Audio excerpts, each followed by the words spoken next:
TinyApe. In my hand, a little beast ready to land. For motors hum, a whirring sound, a tiny rocket off the ground. Darwin's design, a masterpiece, pushing limits, finding peace. In the air, a blur of speed, racing through the trees I lead.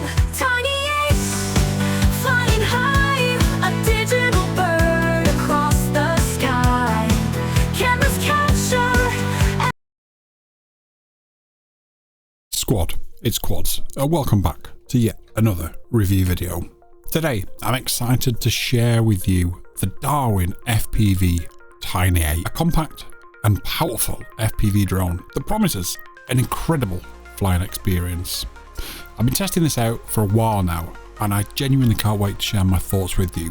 Some of them good, but it's not been a perfect ride, I'll be honest with you. So we'll start with the unboxing, and you can see it comes in a nice little retail box, and there's a few little bits and bobs in here. It's just sort of thrown in, but it's fine. It's not a problem. It arrived without any issues from a transportation point of view, that is, because once I'd gone through it all, we can see here that it has ELRS built in to the flight controller, which is phenomenal, amazing, and extraordinarily brilliant for people like me who fly ELRS.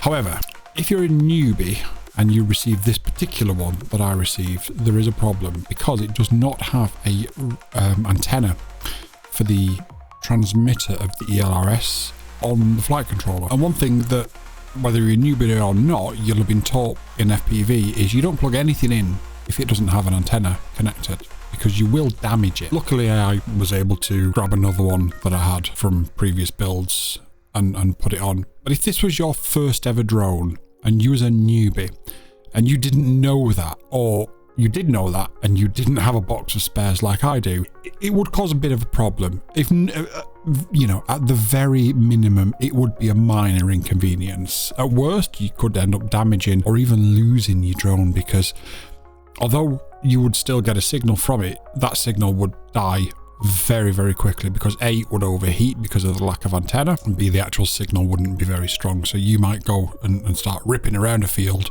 go over a tree, and all of a sudden you've lost signal because you've not got an antenna attached. And there are no instructions to tell you this in the box. So that's a negative for now out of the way, and let's move on to something a little bit more positive. Now, I've got to be honest, I've shown this to a few friends. The majority of them say it looks like a sandwich from a Tesco meal deal. Other brands of meal deals are available at your local store. And I'm inclined to agree with them. It does look really, really weird. And I sat there and looked at it and I thought, it's not going to fly very well, this, is it? The high sides, the sort of giraffe neck over the top of the props, it's just not going to fly very well. Now, first of all, let's just deal with the elephant in the room. Yes, DarwinFPV did send this to me. As you can see from the opening gambit, there is no specific things I have to say about it. They have had no editorial control over it, or that wouldn't have been in here. And I'm free to do and say what I please, and I've not been given any money or recompense for this review. These is my genuine and honest thoughts, and you will want to watch until the end, because I've got to be honest, guys, it gets a lot better and then it gets a hell of a lot worse. So if we have a look at how this thing is built, the idea is that the camera is lifted up and over the props so that you don't get props in view.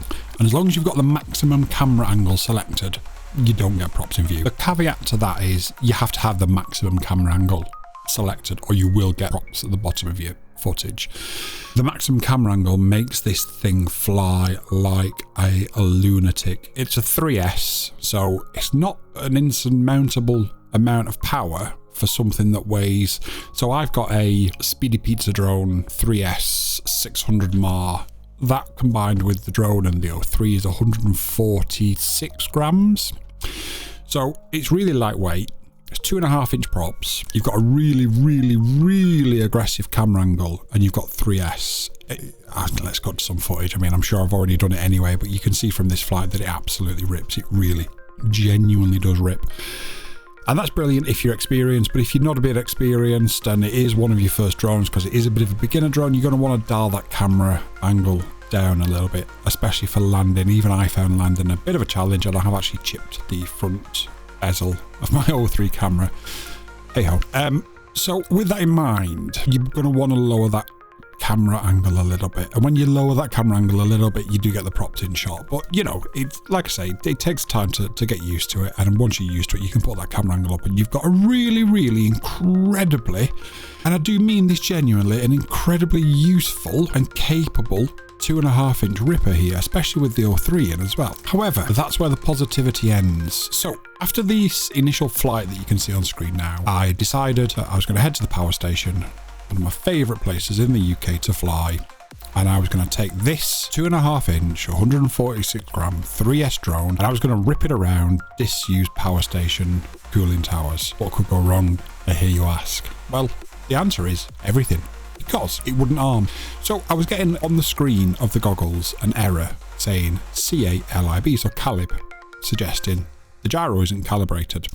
I ran through all of the checks that I would do normally, did everything humanly possible to get this thing off the ground at the power station, but it just wouldn't have it. So came back home a couple of days later, checked everything seemed fine. So I thought, that's strange. I went out to one of the local spots and I flew it again, as you can see in the second video. No problems. I hear you cry, squads. And you're right, there was no problems, it flew really well. I did lower the camera angle slightly here so you can see that sometimes you do get props in view when it's slightly less aggressive, etc, etc, etc. And the idea was, I had 2 batteries with me, and on the second battery I would then raise the camera angle so you can see the difference at the same location, because that's just what I do. So I landed and I rolled again, because it's not the easiest thing in the world to land. You've got the battery that's underneath, you've got the high centre of gravity. It's not the easiest thing to land. So if you do get one of these, try and land it on a soft surface. I decided to smash it into concrete, but that's because I'm an idiot, as you all well know. So I changed battery and I went to fly again, and this is the second flight. Yeah, a black screen, because once again it was saying calib or calibration or calibration error. It doesn't actually say the word error. What it means essentially is either it's suggesting that the gyro cannot calibrate itself because there is too much movement, or you've moved it whilst it's been calibrating, or the gyro is a bit too noisy to be able to calibrate itself. Again, did everything on site entirely that I could to get this resolved, to no avail. So I came back home and I came into the studio and I sat down and I had a look at the configurations, and the what used to be known to the Betaflight oldies as moron threshold is now gyro noise calibration, which is probably a little bit more PC these days. Now the Betaflight default setting of that is 48, and you can raise it up to 200. So initially I raised it to 100 and then I raised it to 200, nothing. So I then increased the timer delay. So that's the time that it's got to calibrate itself. So you're not like rushing to put it down, and again, nothing at all. So it's been a day since I took that flight and it still won't arm. So I have reached out to DarwinFPV and I have explained the problems that I'm having. As of yet, they haven't come back to me with a solution. What I will do is, if they come back to me with a solution, before I publish this video, I will add an end screen. And if they come back to me with a solution after I've published this video, I will pin it as a comment down below. It's a real disappointment, is this? I've got to be honest. When it first arrived, I looked at it, I saw it, I laughed. I sent it to some friends, they laughed, we all laughed. And then I flew it and nobody was laughing anymore, because it really was incredibly capable, and now it just won't fly. And even with all my years of expertise, I cannot get the thing to get in the air, and it's such a real shame. Like I say, it could well be that I've got a lemon. If we go back to the unboxing for a second, I didn't have an antenna in for the ELRS transmitter. Does that therefore mean I've got a lemon? I don't know. I'd love to hear your comments in the description below. Have you flown one of these? Have you got one of these? Have you considered one of these? Whatever it may be, good, bad, negative, or otherwise, leave a comment below and let's have a debate about what on earth has gone wrong with this here. DarwinFPV have tried something out of the box. I was really excited when I flew it initially, and unfortunately it's ended in massive disappointment all around, and that's a genuine real shame. I will leave a link down below for you to buy one. I would probably hold off until you see the end screen or a pinned comment down below. If there's an end screen, I will have put a note here now saying please wait for the end screen and we can discuss whatever the solution is and whether it's worked or not. I'd probably hold off for now. I think this is a brilliant drone, probably not massively beginner friendly because it is a little bit of a challenge to land. It's just a real shame.